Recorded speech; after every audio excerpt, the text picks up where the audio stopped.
À l'opposé des congrès équinoxiaux que j'ai signalés dans une autre vidéo, entre 1978 et 1981, nous avons des congrès nationaux. Celui qui me vient le plus à l'esprit, c'est 2004, en pleine période solsticiale cette fois-ci, qui ne rassemble pratiquement pas d'astrologues étrangers, à part effectivement Julian Sturm, qui est venu célébrer le 30e anniversaire du congrès en 2014. Et 1989, c'est quelque part les congrès français, organisés notamment par Yves Lenoble. Et de toute façon, il y a des périodes qui sont marquées. Je disais tout à l'heure à propos de l'astrologie mondiale. Autant il faut chercher des temps équinoxiaux qui rassemblent des gens qui sont distants dans le temps, autant dans le temps et dans l'espace, autant il y a des périodes au contraire solsticiales parce qu'il n'y a pas de valeur équinoxiale si on ne met pas en évidence les valeurs solsticiales et inversement. Il faut toujours mettre en avant les deux processus en alternance.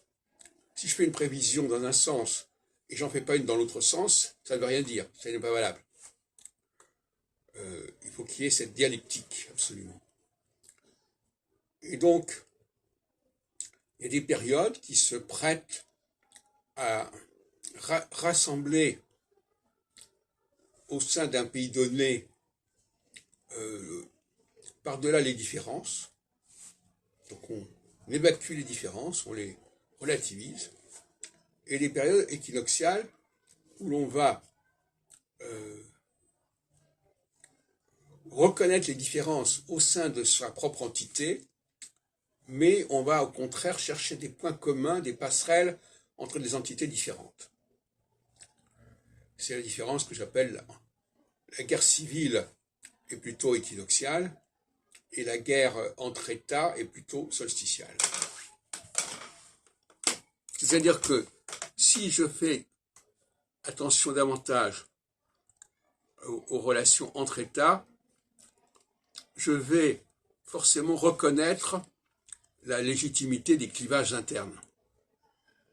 Si en revanche, je veux minimiser les clivages internes, je vais être obligé de séparer complètement les États les uns des autres, avec les conséquences que ça implique.